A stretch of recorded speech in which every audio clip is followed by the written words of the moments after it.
ถานการณ์นี้ทุกคนตระหนักแต่อย่าตื่นตระหนกคนไทยต้องมีสติเพื่อฝ่าวิกฤตโควิด -19 ไปด้วยกันท่านกำลังติดตามรับฟังสถานีวิทยุกระจายเสียงพระพุทธศาสนาแห่งชาติและสังคมคลื่นเพื่อการศึกษาพระพุทธศาสนาและวัฒนธรรมระบบ FM 104.5 เมกะเฮิรตซ์รายการต่อไปเป็นรายการคดีโลกคดีธรรมที่จบไปแล้วนั้นเป็นรายการคดีโลกคดีธรรมดำเนินรายการโดยพระครูปลัดณรงค์ฤทธิ์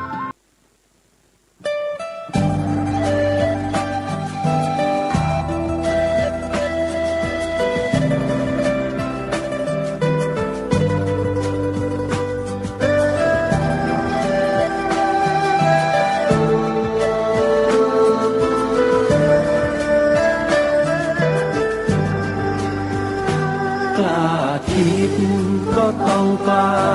ทำอย่ากลัวถ้าทำความดีเร่งศึกษาปัญหาให้ทันท่วงทีเมืองไทยจะพัฒนากว่านี้รายการดีคดีโลกคดีธรรมขอรำพันบรรยายความคิดเครื่องหมายแห่งสีทันสามงามถนัดขาวคือบริสุทธิ์สีสวัสดิ์หมายพระไตรรัตน์และธรรมะคุ้มจิตไทยแดงคือโลหิตเราใสซึ่งยอมสละได้เพื่อรักษาชาติศาสนาน้ำเงินคือสีโสภา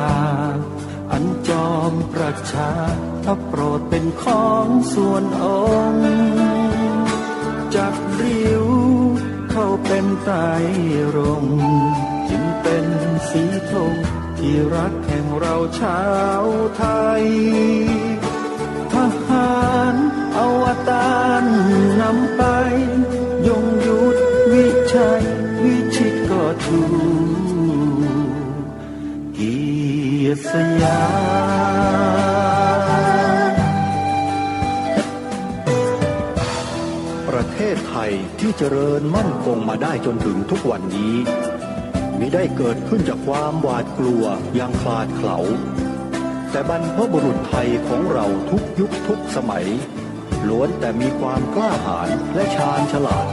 ปกป้องเอกราชสร้างชาติให้เกิดความมั่นคงโดยมีธงแห่งพระไตรรัตน์เป็นเครื่องนำชัยจึงเป็นที่มาที่ไปของรายการคดีโลกคดีธรรมกล้าคิดก็ต้องกล้าทำอย่ากลัวถ้าทำความดีเร่งศึกษาปัญหาให้ทันท่วงทีเมืองไทยจะพัฒนากว่านี้รายการดีคดีโลกคดีธรรม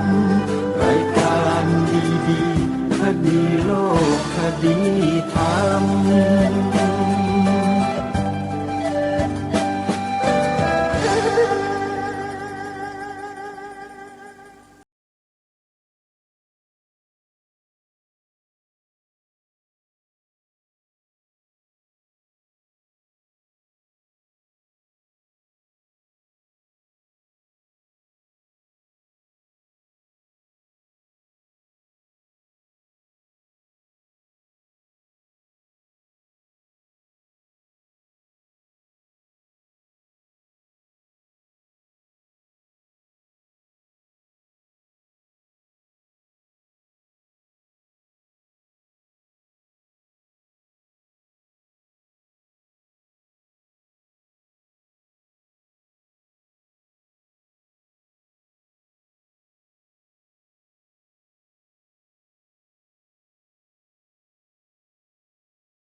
ธรรมมาพบกับท่านผู้ฟังเป็นปกติทุกวันจันทร์ถึงวันศุกร์และวันเสาร์อาทิตย์ทางสถานีวิทยุแห่งนี้ท่านสามารถดาวน์โหลดพูดถึงแนวทางว่าแนวทางในการปฏิบัตินั้นจะต้องดำเนินมาอย่างไรแล้วจะต้องกำหนดอย่างไรอะไรคือวัตถุให้เรากำหนดแล้ววัตถุเหล่านั้นน่ะมันมีรูปร่างหน้าตาเป็นยังไงต่างๆนานาเราก็ได้ทำความรู้ในเบื้องต้นกันมาพอสมควรแล้วซึ่งต่อจากนี้ไปเนี่ยท่านเจ้าคุณพระราชวชิรบัณฑิตหรือพระอาจารย์มหาประนอมธรรมลังการโรก็จะได้เจาะลงไปในส่วนลึกของการปฏิบัติวิปัสสนาว่าการที่จะปฏิบัติให้ได้ผลไม่ได้ผลหรืออย่างไรได้นั้นมันมีเหตุมีปัจจัยอะไรที่เป็นตัวเกี่ยวข้องกับการปฏิบัติในลักษณะเช่นนี้เดี๋ยวเราไปติดตามรับฟังท่านบรรยายไว้พร้อมๆกันได้ณบัดนี้นั่นคือวิปัสสนาวิปัสสนาคำนี้เดี๋ยวอธิบายเพิ่มเติมนิดนึงวิแปลว่าตั้งใจปัสสนาแปลว่าตามดูการตั้งใจตามดูความหมายแรกนะตั้งใจตามดูตั้งใจตามดูอะไรตั้งใจตามดูตัวเราตัวเขาให้เห็นว่าเป็นแค่รูปกับนามตอนแรกต้องตั้งใจตามดูก่อนพอเจริญวิปัสสนาได้ที่วิปัสสนาความหมายที่สองแปลว่าเห็นแจ้งรูปเห็นแจ้งนามว่าไม่เที่ยงเป็นทุกข์เป็นอนัตตาพันวิปัสสนาคำนี้สิ่งแรกเลยต้องตั้งใจตามดูอะไรตามดูรูปตามดูนามทำไมต้องตามดูด้วยมันเกิดขึ้นตั้งอยู่แล้วก็ดับไปอย่างรวดเร็วเกิดขึ้นตั้งอยู่แล้วก็ดับไปอย่างรวดเร็วมันเกิดขึ้นปุ๊บดับไปแล้วเกิดขึ้นปุ๊บดับไปแล้วเราตามดูตามไม่ทันหรอกถ้าวันไหนตามทันวันนั้นเป็นวิปัสสนาที่เป็นเห็นแจ้งรูปนาม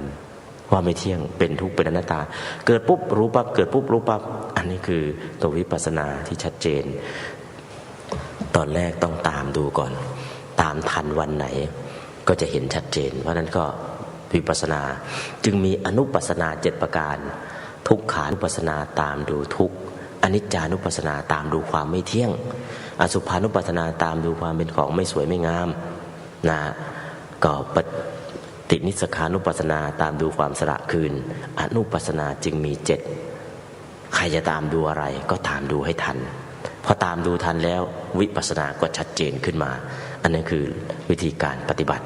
นะที่เราจะต้องลงมือกระทำแล้วก็เตรียมตัวเตรียมใจโยคีก็เข้าใจ คำว่าโยคีก็เข้าใจแล้วเนาะนะก็ธรรมะที่เป็นสปายะถูกกัจจริตธรรมะที่ถูกกัจจริต สำหรับคนรักสวยรักงามก็อสุภกรรมฐานหรือกายานุปัสสนาติปทานสำหรับคนติดสุขก็เวทนานุปัสสนาติปทานสำหรับคนที่ขี้หงุดหงิดเอาแต่ใจขี้หงุดหงิดเอาแต่ใจใจร้อนโกรธง่ายทำไงดีให้เจริญเมตตากรรมฐานในส่วนเบื้องต้นในส่วนต่อมาให้เจริญจิตตานุปัสสนาสติปัฏฐานในส่วนของวิปัสสนาในส่วนของสมถะเมตตากรรมฐานก็มองเห็นโทษของความโกรธมองเห็นคุณของขันติแล้วก็ฝึกแผ่เมตตานะก็มองเห็นโทษของความโกรธ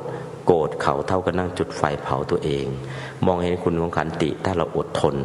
นะเราก็จะไม่ถูกกิเลสเผาถ้าเราอดทนเราก็จะเผากิเลสได้แล้วก็มองเห็นนะคุณของเมตตากรรมฐานแล้วก็ฝึกแผ่เมตตาแผ่ให้ตัวเราเองว่าอหังสุขิโตโหมิขอให้ข้าพเจ้ามีความสุขปราศจากทุกเวรภัยปราศจากความทุกข์กายทุกใจขอให้มีความสุขกายทุกใจรักษาตนให้พ้นจากทุกภัยทั้งหมดทั้งสิ้นเถิดแผ่เมตตาให้ตัวเราเองก่อนสักครึ่งชั่วโมง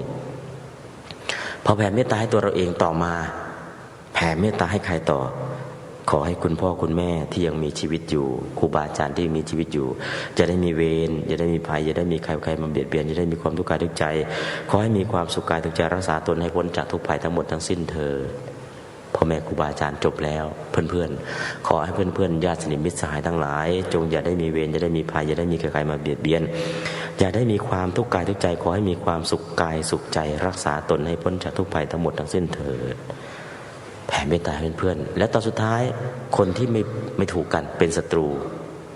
ให้เขาเป็นคนสุดท้ายทำไมต้องให้ศัตรูเป็นคนสุดท้ายเพราะแผ่เมตตาให้กับตัวเราเองเราเกลียดความทุกข์รักความสุขชั้นใดคนอื่นก็เหมือนกับเราแผ่เมตตาให้กับพ่อแม่ครูบาอาจารย์จิตเริ่มสูงขึ้นแล้วแผ่เมตตาให้เพื่อนๆได้จิตก็สูงขึ้นมากแล้วพอเห็นคนที่เป็นศัตรูตอนนี้เราไม่คิดแล้วว่าเขาเป็นศัตรูคิดเพียงว่าสัตว์ทั้งหลายที่เป็นเพื่อนทุกข์เกิดแก่เจ็บตายด้วยกันทั้งหมดทั้งสิ้นอเวราโหนตุจงเป็นสุขเถิดจะได้มีเวรแก่กันและกันเลยอพยาปชาโหนตุจงเป็นสุขเถิดจะได้เบียดเบียนซึ่งกันและกันเลยอานิคาโหนตุจงเป็นสุขเถิดจะได้มีความทุกข์กายทุกใจเลยสุขีตนังปิหารันตุจงมีความสุขกายทุกใจรักษาตนให้พ้นจากทุกภัยทั้งหมดทั้งสิ้นเถิดนั่นคือการแผ่เมตตาให้กับศัตรูพอจบแผ่เมตตาให้ศัตรูแล้วทำไงต่อเหมารวมสัพเพสัตตาสัตว์ทั้งหลายที่เป็นเพื่อนทุกข์เกิดแก่เจ็บตายด้วยกันทั้งหมดทั้งสิ้นอเวราโหนตุจงเป็นสุขเถิดจะได้มีเวรแก่กันและกันเลยอภิยาปชาโหนตุจงเป็นสุขเถิดจะได้มีเวรซึ่งกันและกันเลยอานิคาโหนตุจงเป็นสุขเถิดจะได้มีความทุกข์กายทุกใจเลยสุขีตนังปริหารันตุจงมีความสุขกายทุกใจรักษาตนให้พ้นจากทุกภัยทั้งหมดทั้งสิ้นเถิดนั่นคือเหมารวมนะสัพเพสัตตาเหมารวมแบบยังไม่มั่นใจทำไงดีก็เอาทั้งหมดเลยทั้งข้างบนข้างล่างอุดถังยาวะภวคาจาโทยาวะอวิจิโตสมันตาจักวาเรสุเยสัตตาปทวีจราอภยาปชานิเวราจานิทุกขาจานุปัฏฐวาอุดถังยาวะภวคาจาโทยาวะอวิจิโตสมันตาจักวาเรสุเยสัตตาอุตเกจราอัพยาปชานิเวราจานิทุกขาจานุปัฏฐวาอุดถังยาวะภวคาจาโทยาวะอวิจิโตสมันตาจักวาเรสุเยสตาอากาเสจราอัพยาปชานิเวราจานิทุกขาจานุปัฏฐวาอันนี้คือแผ่เบื้องบนเบื้องล่างอุดถังเบื้องบนยาวะภวคาจากพระภูมิลงมาอโทเบื้องล่างยาวะอวิจิโตจนไปถึงสัตว์ที่เกิดอยู่ในอเวจีสมันตาจักวาเรสุเยสตาปทวีจลาสัตว์ทั้งหลายที่อยู่บนพื้นแผ่นดินในจักรวาลนี้โดยรอบอภยาปชานิเวราจาจงอย่าได้เบียดเบียนซึ่งกันและกันอย่าได้มีเวรมีภัยนิทุกขาจานุปัฏฐวาอย่าได้มีความทุกข์อย่าได้มีอุปสรรคอันตรายมาเบียดเบียนเลยอุดถังยาวะภวคาจาเบื้องบนจากภวคภูมิลงมาอโทยาวะอวิจิโตเบื้องล่างจากอเวจีมารลกขึ้นมาสมันตาจักวาเรตุเยสตาอุทเกจราสัตว์ทั้งหลายที่อยู่ในน้ำในจักรวาลทั้งหลายโดยรอบอัพยาปชานิเวราจาอย่าได้บิดเบียนซึ่งกันและกันอย่าได้มีเวรมีภัยต่อกันและกันนิทุกขาจานุปัฏฐวาอย่าได้มีความทุกข์ขอให้มีอย่าได้มีอุปสรรคอันตรายใดมาบิดเบียนเลยอุดถังยาวะภวคาจาเบื้องบนจากภวคภูมิลงมาอโทยาวะอวิจิโตเบื้องล่างจากอเวจีขึ้นมาสมันตาจักวาเรตุเยสตาอากาเสจราสัตว์ทั้งหลายที่อยู่ในอากาศโดยรอบในจักรวาลนี้อัพยาปชานิเวราจาอย่าได้บิดเบียนซึ่งกันและกันอย่าได้มีเวรมีภัยต่อกันและกันนิทุกขาจานุปัฏฐวาจะได้มีความทุกข์กายทุกข์ใจอย่าได้มีอุปสรรคอันตรายใดๆมาเบียดเบียนเลยอันนี้คือแผ่ครบทั้งเบื้องบนเบื้องล่างนั่นคือแผ่เมตตาแล้วจิตของเราก็จะเยือกเย็นขึ้นเยือกเย็นขึ้นคนที่เป็นศัตรูก็หายแล้วดีกันหมดแล้วพอจิตเริ่มหายหงุดหงิดยกจิตขึ้นสู่วิปัสสนาพิจารณาดูอะไรก็พิจารณาดูเมตตากรรมฐานก็ได้เอาอารมณ์เดิมเนี่ยคือเมตตานี่แหละอ๋อเมตตานี้ก็เป็นอโทสะเจตสิกเป็นนามธรรมมันเกิดขึ้นตั้งอยู่แล้วก็ดับไป ลี่ยนจากสมถะขึ้นสู่วิปัสสนาก็คือพิจารณาในส่วนของเอาองค์ธรรมคือเมตตาธรรมมาพิจารณาว่ามันเป็นแค่นามธรรมเกิดขึ้นตั้งอยู่แล้วก็ดับไปหรือไม่เปลี่ยนอารมณ์กรรมฐานแบบนี้เปลี่ยนเป็นอะไรเปลี่ยนเป็นการตามดูจิตเมื่อกี้เราก็โกรธเกลียดเครียดแค้นอาฆาตพยาบาทพอแผ่เมตตาจบจิตของเรามันเกิดดับเร็วมากความโกรธเกลียดเครียดแค้นอาฆาตพยาบาทหายไปนามคือจิตนี่มันเกิดดับอย่างรวดเร็วเดี๋ยวเกิดเดี๋ยวดับเดี๋ยวเกิดเดี๋ยวดับเดี๋ยวเกิดเดี๋ยวดับตามดูจิตเลยนะถ้าเอาวิปัสสนาในส่วนที่เป็นจิตตานุปัสสนาติปฐานตามดูจิตจิตโกรธก็ให้รู้ว่าโกรธจิตโลภก็ให้รู้ว่าโลภจิตหลงก็ให้รู้ว่าหลงจิตที่เป็นกุศลก็ให้รู้ว่าเป็นกุศลพอตามดูตามรู้มันดับไปแล้วแล้วเห็นอะไร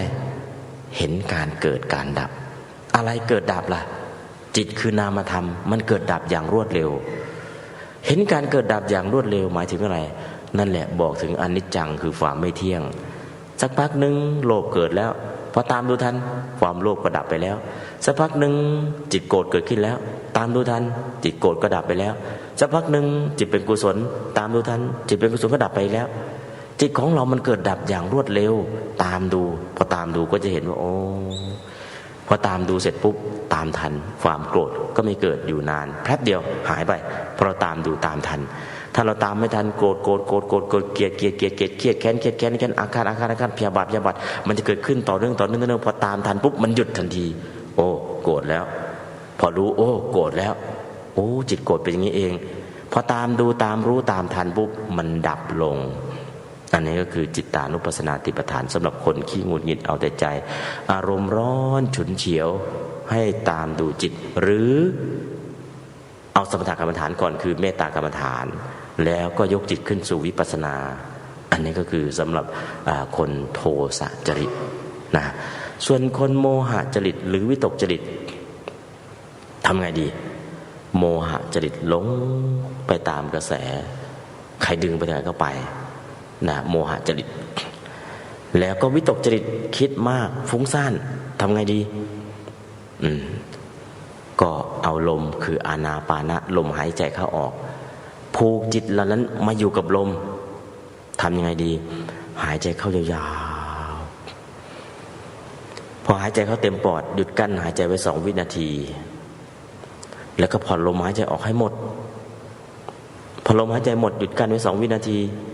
แล้วก็หายใจกลับเข้าไปใหม่ให้เต็มปอดแล้วก็หยุดกั้นไว้2 วินาทีแล้วก็หายใจลมหายใจออกให้หมดผายลมหายใจออกให้หมดแล้วก็หยุดกั้นไว้2 วินาทีแล้วก็หายใจกลับเข้าไปใหม่ทำอย่างนี้10 ครั้งหายใจเข้าหายใจออกนับ1หายใจเข้าหายใจออกนับ2หายใจเข้าหายใจออกนับ3หายใจเข้าหายใจออกนับ4จนถึง10จิตที่มันฟุ้งมากๆหรือไหลไปตามกระแสบ่อยๆมันก็จะกลับมาอยู่ที่เดียวคืออานาปานะลมหายใจเข้าออกเพราะฉะนั้นบางสำนักเขาก็เลยสอนใช้อานาปานะเนี่ยแต่ใช้แล้วโยมเห็นแล้วก็จะตกใจนะเขาใช้รุนแรงมากบางสำนักเขาใช้ลมหายใจเนี่ย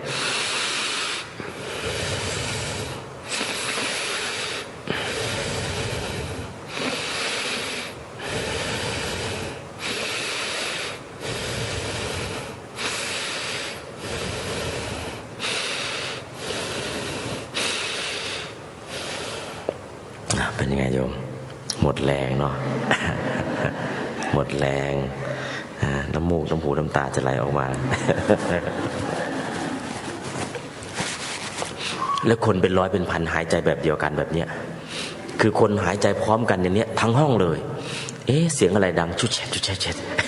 แต่มาไปดูห้องกรรมฐานทั้งห้องเลยนะคน1,000เนี่ยหายใจแบบนี้พร้อมๆกัน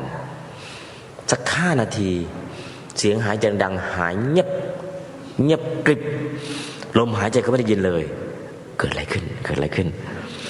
พอหายใจไปสักพักหนึ่งแบบเนี้ยน่าจะหมดแรง ลมหายใจมันเริ่มละเอียดลงแผ่วเบาก็ยังหายใจตามปกติแต่ลมหายใจเงียบมากอันนั้นคือวิธีการง่ายที่สุดในการที่ดึงจิตมาอยู่กับเนื้อกับตัววิธีการนี้ฝรั่งเอาไปใช้ ทำจิตให้เบิกบานล่าเริงภายใน10 นาที คือหายใจเข้าให้เต็มปอดเลยแล้วก็หยุดการหายใจไปนิดนึงแล้วก็ผ่อนลมหายใจออกให้หมดถ้าเราไม่เข้าใจไปโรงพยาบาลไปทำไงโรงพยาบาลไปเอ็กซเรย์พอขึ้นไปยืนต่อหน้าจอแล้วเนี่ยหมอบอกหายใจเข้าเต็มปอดกั้นหายใจไว้เราก็หายใจเข้าแล้วกั้นหายใจไว้เหลือแต่ซี่โครงแล้วเนี่ย หมอบอกแก๊กพอถ่ายเอ็กซเรย์เสร็จหายใจได้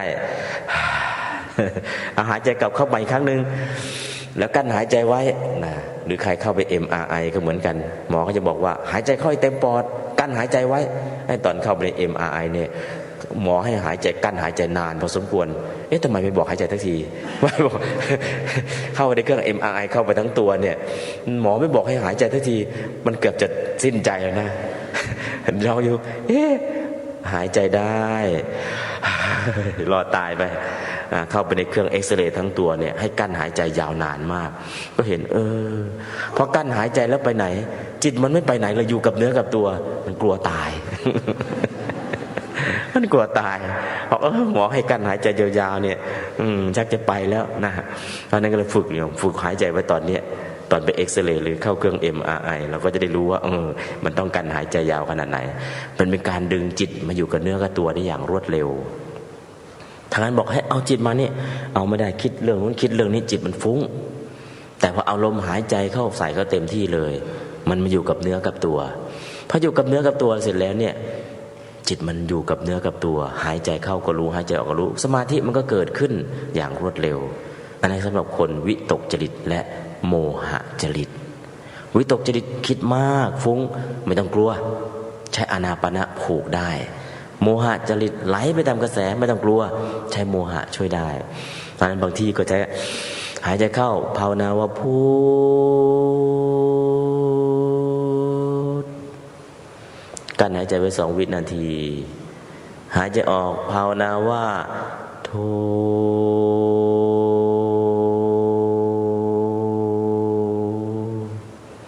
กั้นหายใจไว้2 วินาที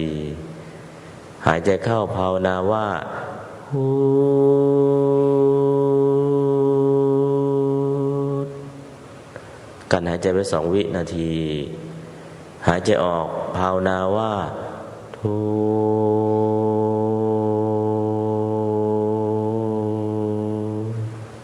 กั้นหายใจไว้2 วิ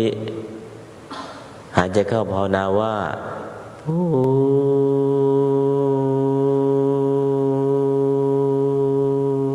ทกั้นหายใจไว้2 วิ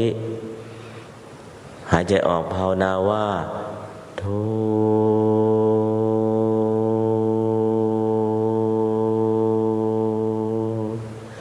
กั้นหายใจไว้2 วิหายใจเข้าภาวนาว่าพุทกั้นหายใจไว้2 วิหายใจออกภาวนาว่าโธ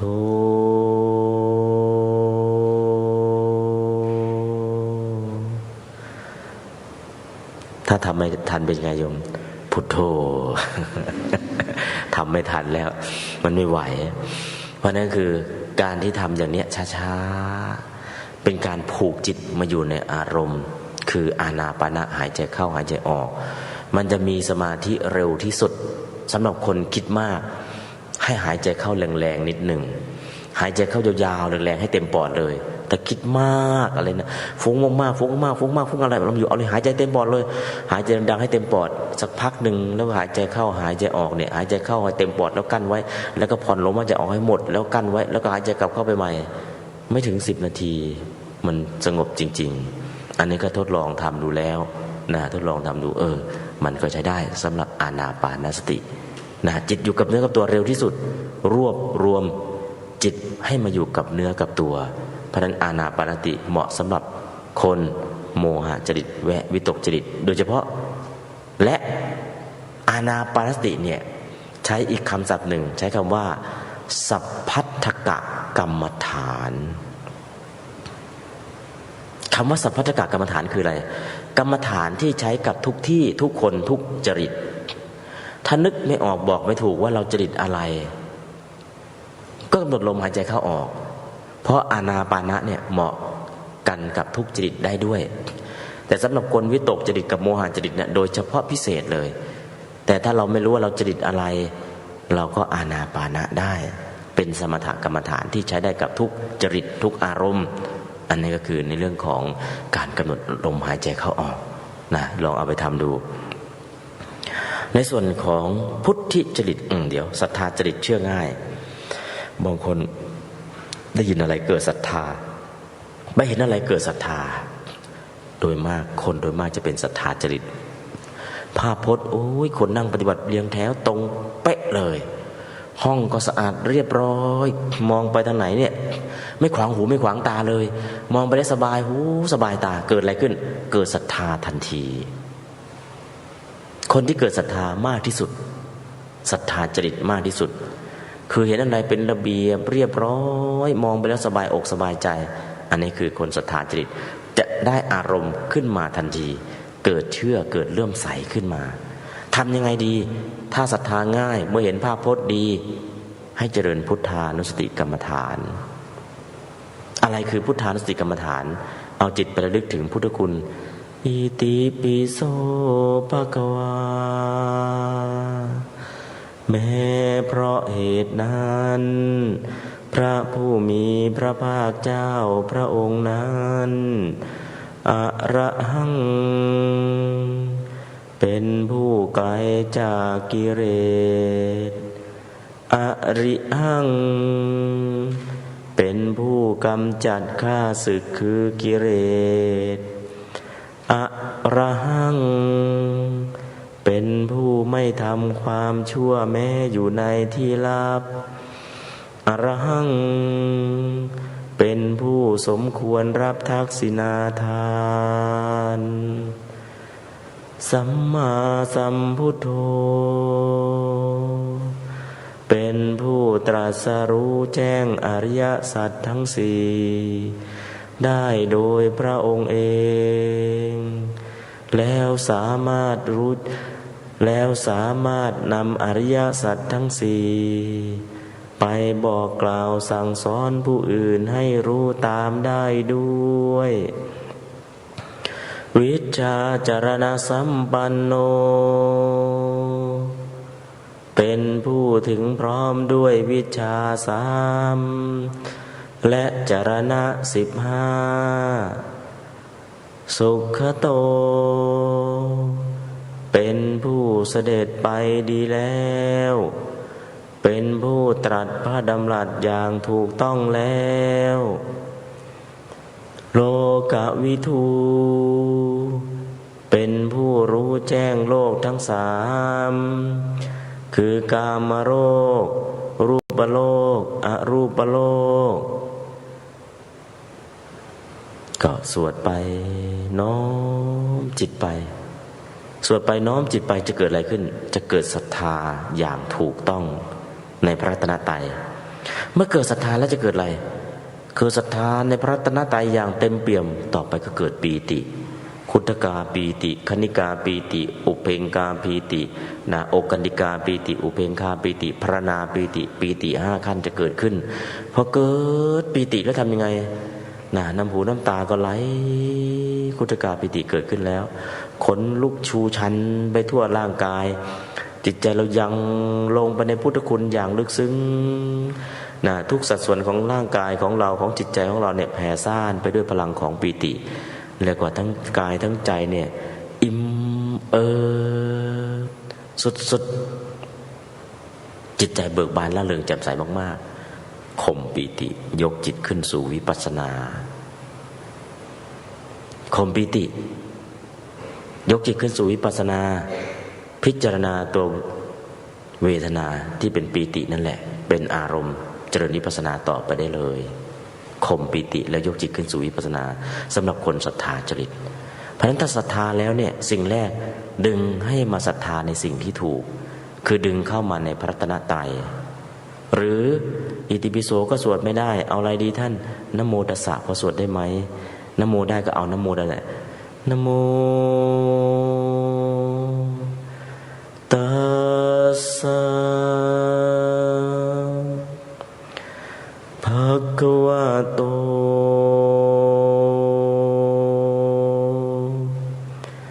อะระหะโต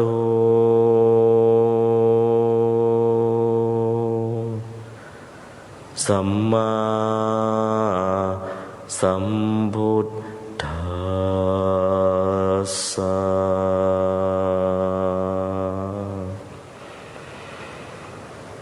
นะโม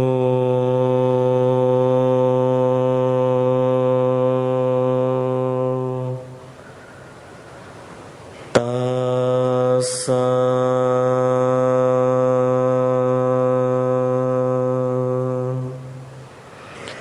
ภะคะวะโต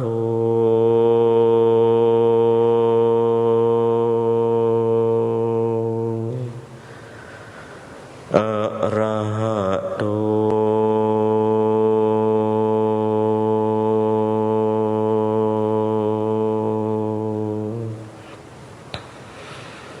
สัมมาสัมพุทธัสสะ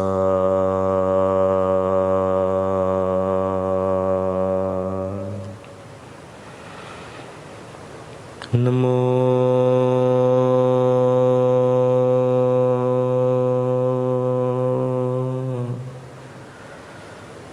ตัสสะ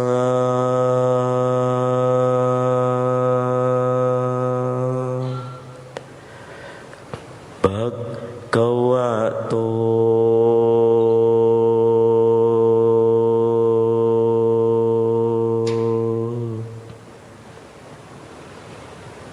อะระหะโต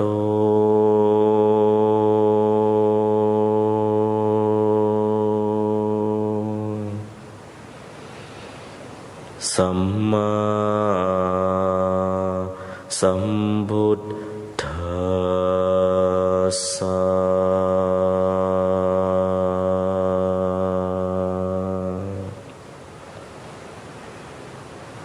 นั่นคือการที่เราสวดนะโมเพื่อเจริญศรัทธาที่เรียกว่าคนศรัทธาจริตนะโมการน้อมด้วยกายด้วยวาจาด้วยใจ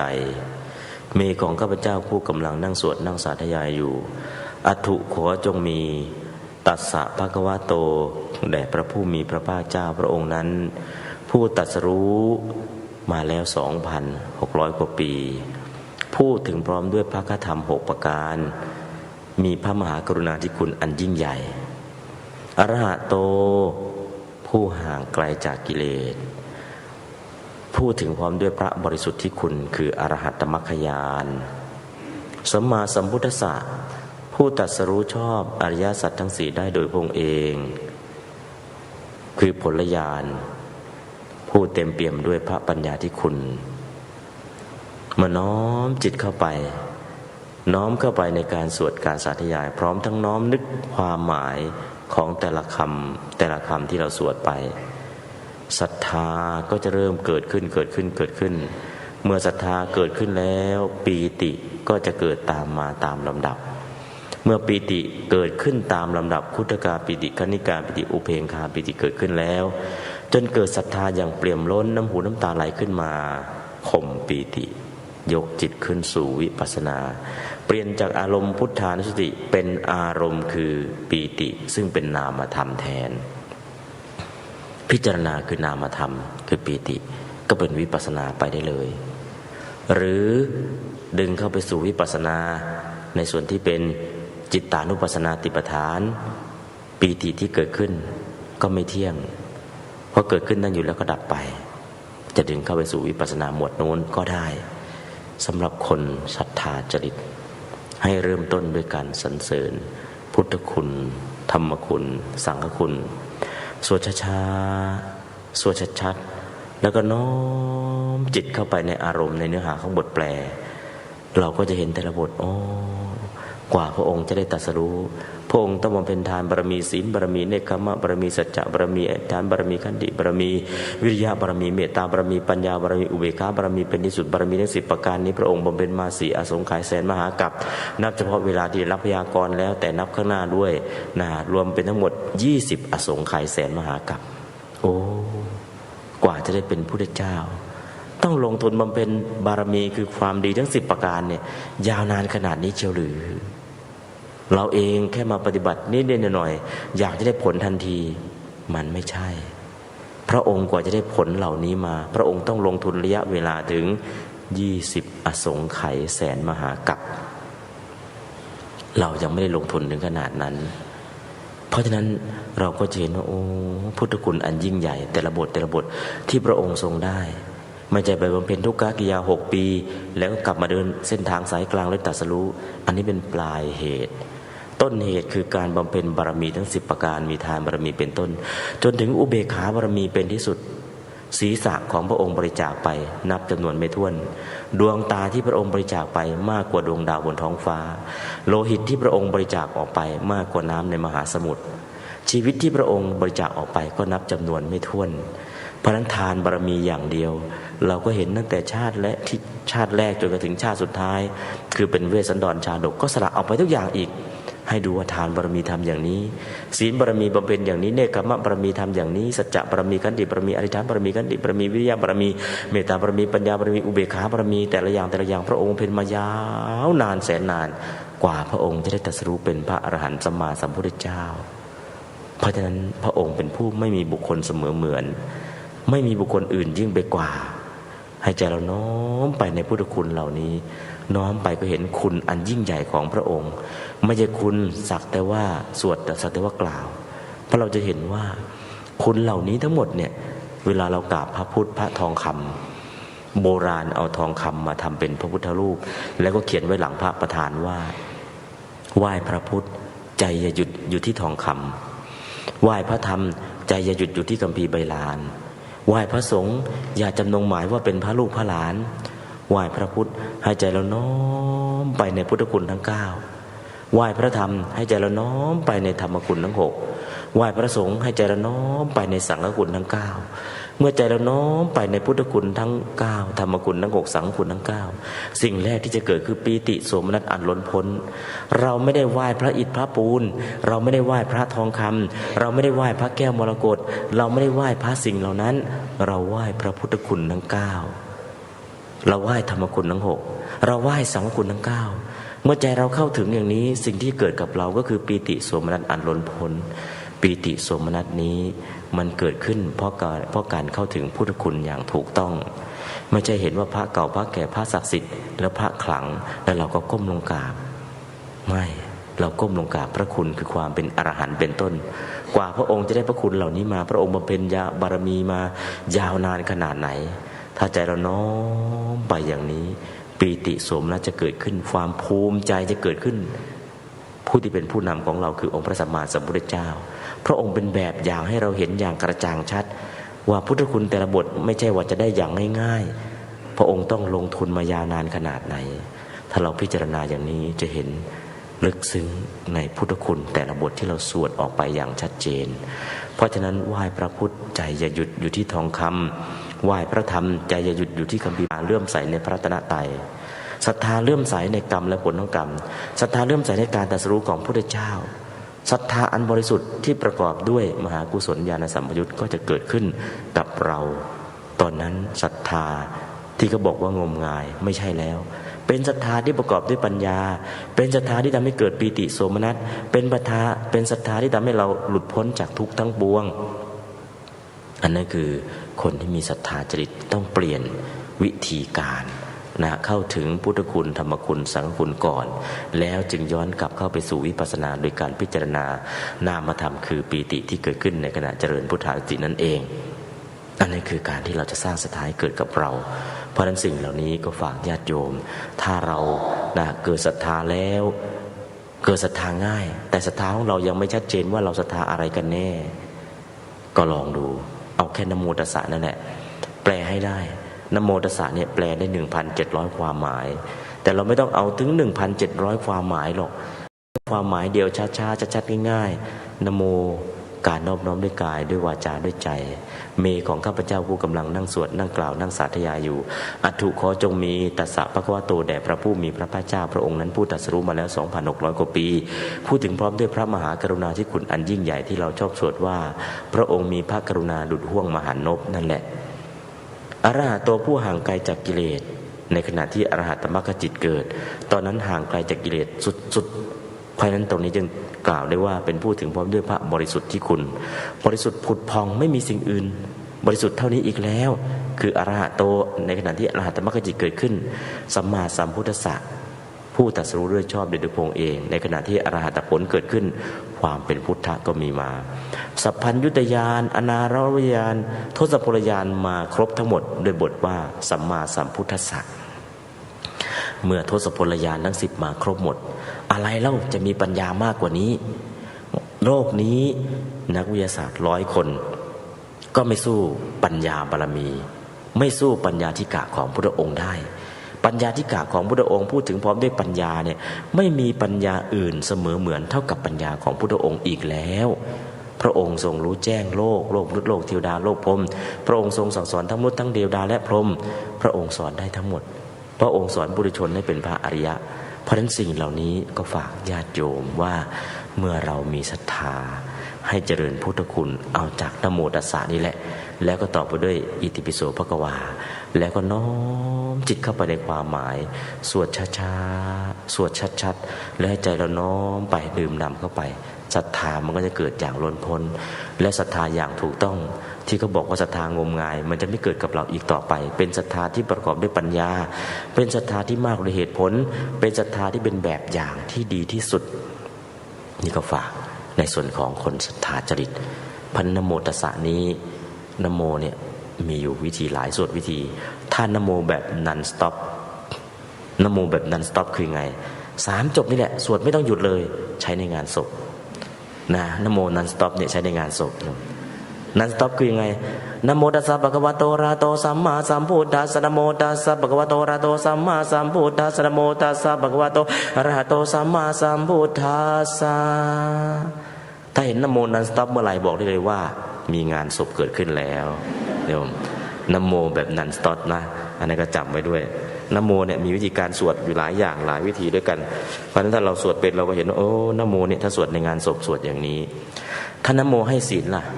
นะโมตัสสะภะคะวะโตอะระหะโตสัมมาสัมพุทธัสสะนะโมตัสสะภะคะวะโตอะระหะโตสัมมาสัมพุทธัสสะนะโมตัสสะภะคะวะโตอะระหะโตสัมมาสัมพุทธัสสะนะโม3จบหยุด3ครั้งนั่นคือนะโมให้ศีล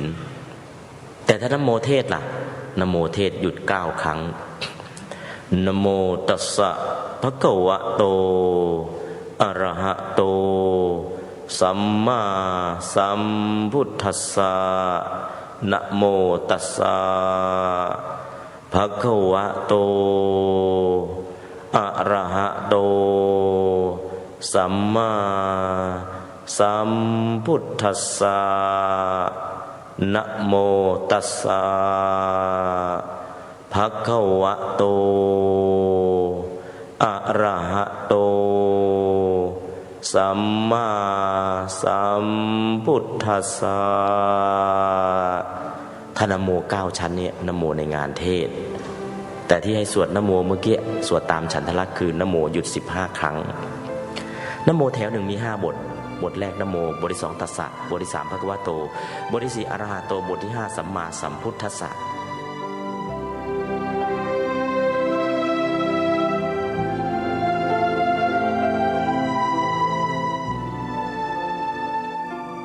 ท่านสาธุชนผู้ฟัง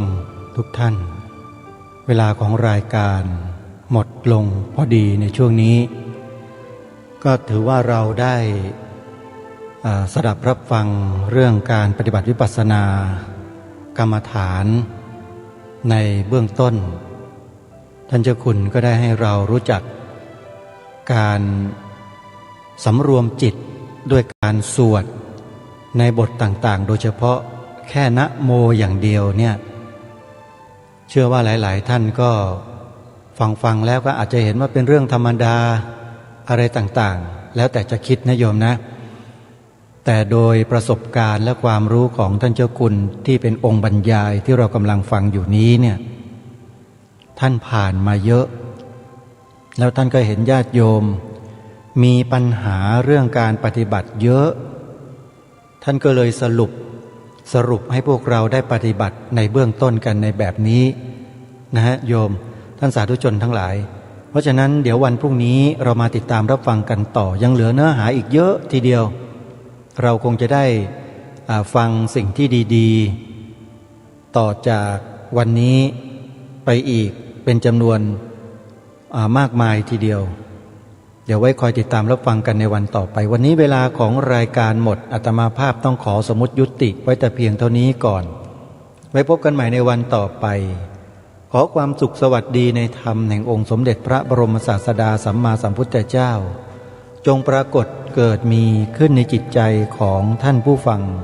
ทุกท่านทุกคนเทอญ